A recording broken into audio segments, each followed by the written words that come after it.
ये जो वक्फ का बिल है, ये जो 14 पेज का बिल है जो पास हुआ है पार्लियामेंट में, मुझे पूरा यकीन है, मुझे पूरा भरोसा इस चीज़ का कि मेरा मुल्क हिंदुस्तान मुझे पूरी आज़ादी देता है कि मैं डिसएग्री करूं किसी चीज़ से। मेरे को आज़ादी है, मुझे राइट टू एक्सप्रेशन है, मुझे राइट टू फ्रीडम है बात करने का। हमारी फ्रीडम ये है कि हम इससे बात करें। ये जो वक्फ बिल है ये हमें नामंजूर है, ये मुसलमानों को मार्जिनाइज करने का एक वेपन है, ये मुसलमानों को दबाने का वेपन है, ये मुसलमानों को तंग करने का वेपन है, ये हमारी ज़मीनों पे, ये हमारे कब्रिस्तानों पे, ये हमारी मस्जिदों पे कब्जा करने का वेपन है। ये सिर्फ बीजेपी ने इसलिए बनाया है कि 2029 को वो पावर में आए और हमारे पूरे हिंदू भाई जो पूरे मुल्क में है उनको बताए, देखो हमने मुसलमानों की ज़मीनें कैसे छीनी है, हमने मुसलमानों की मस्जिदें कैसी छीनी है, हम मुसलमानों को कैसे रोके नमाज पढ़ने से। असल बात तो वही है, ये जो सबका साथ सबका विकास है वो कागजों में भी नहीं है। कागजों में तो अब वक्फ बिल आ गया, कागजों में सबका साथ सबका विकास नहीं आया। हम यही इन्हीं लाइज को एक्सपोज करना चाहते हैं, इसी झूठ का पुलिंदा हम फोड़ना चाहते हैं असेंबली में। वही हम स्पीकर से बोलते हैं कि हमें ये नामंजूर है, हम इस वक्फ बिल को नहीं मानते, हम इस पर डिस्कशन चाहते हैं। हम चाहते हैं दुनिया के लोग समझे, जम्मू कश्मीर के मुसलमान समझे, पूरे मुल्क के मुसलमान समझे कि only Muslim majority state in India Jammu Kashmir, वो यहाँ के मुसलमानों की बात करती है, दुनिया के मुसलमानों की बात करती है, मुल्क के मुसलमानों की बात करती है। साहब बोलूं, स्पीकर साहब eight the pleasure of NC है, वो नेशनल कॉन्फ्रेंस के स्पीकर उन्होंने चुना है। अगर नेशनल कॉन्फ्रेंस को लगता है कि ये बाधा डाल रहे हैं किसी, तो उसको नो कॉन्फिडेंस लाएं, चेंज करें और नया एक स्पीकर लाएं जो वहां चला रहे हैं उनमें से एक को रखे जो अलाउ करे। Otherwise it reeks of theatre, लोगों का विश्वास हमसे उठ जाएगा। ये रिलीजियस मामला है, इसमें भी ड्रामा। अरे स्पीकर आपका है, आप उसको हटाइए, नए स्पीकर को लाइए, हम वक्फ बिल पर रेजोल्यूशन पास करेंगे। और जो स्टेटहुड के रेजोल्यूशन थे वो भी लैप्स करवा दिए। ये कहीं न कहीं तो लग रहा है why are we lapsing everything else. Speaker को चेंज कर दीजिए, सब ठीक होगा। अगर सब एनसी वाले इस चीज पर मुत्तफिक हैं कि रेजोल्यूशन होना चाहिए, let them get a new speaker. ये कौन सी बड़ी बात है? ये तो बहुत अच्छा था। होम मिनिस्टर साहब भी यहाँ थे, उनको भी मालूम पड़ता कि हमारी पीड़ा क्या है, हमारी सेंटिमेंट क्या है। हम माइनॉरिटी में वो ऐसा ही ड्रामा होगा। ये लाएं, चेंज करें, नए आदमी को लाएं, वो रेजोल्यूशन पास करेगा। इसमें क्या? आप भी खुद बताओ यार, सवाल आपने ही पूछा है, जवाब उसी में है जो आपका सवाल है। मैं और नहीं बोलना चाहता, लेकिन if they are serious, let them change the speaker, get a new speaker who will pass a resolution और allow a resolution to be pass. अब मेरी बात सुनो, वो पुराना ड्रामा है। अभी जो है, कल किसको किसके साथ देखा गया? रिजू साहब के साथ मैं तो नहीं था, ये थे ना।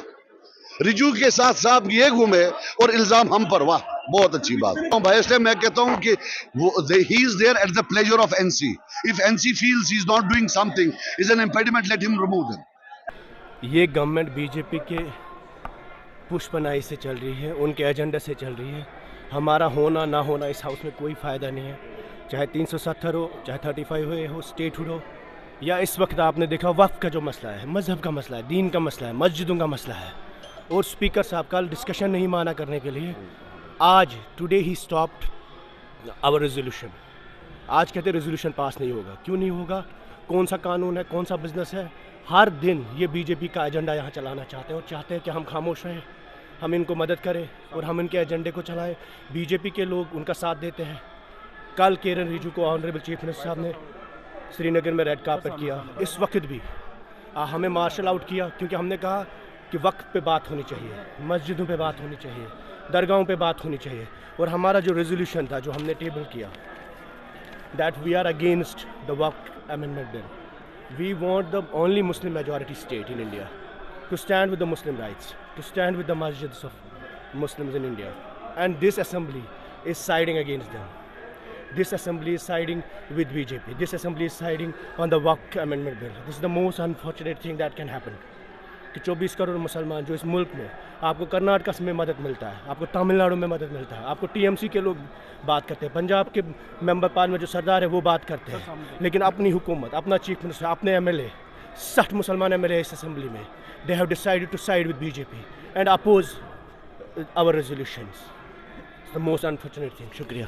कि कहीं ना कहीं नेशनल कॉन्फ्रेंस और जो कांग्रेस की सरकार है वो अपनी जुम्मेदारियों से बचना चाहती है और कहीं ना कहीं वो नॉन इशू को इशू बना के, जब पार्लियामेंट ने दोनों हाउस चुने हुए ने, और डोमेन ही नहीं बनती। आज ऑनरेबल स्पीकर साहब ने ये बात भी कही कि जब अपेक्स बॉडी जो है वो ये यहाँ की डोमेन नहीं है, एक बिजनेस कंडक्ट रूल है, और उसको उन्होंने बार बार कोट किया है। कल जो वो अर्जनमेंट मोशन था, मैं आपका रिकॉर्ड स्टेट करूंगा, रेजुलेशन नहीं है, अर्जनमेंट मोशन है। वंस किसी बिजनेस को आप रिजेक्ट कर जाते हैं तो उसको दोबारा रिविजिट नहीं किया जाता, और ऑनरेबल स्पीकर की जो रूलिंग है वो फाइनल रूलिंग होती है। मैंने इतनी बैंकरप्सी पॉलिटिकली और एडमिनिस्ट्रेटिव तौर पे कहीं नहीं देखी है। ये लेजिस्लेचर हैं, they should behave like a legislature, first they are legislature. तो इसलिए मुझे लगता है कि अगर मैं यही कहूँगा कि अगर उनको चेयर पे इत्मीनान नहीं है तो उन्होंने no confidence motion honourable speaker के खिलाफ लाना चाहिए, और मुझे लगता है इसका यही एक हल है। अदरवाइज रूलिंग आ गई है, अब उस पर डिबेट डिस्कशन की कोई स्कोप नहीं है।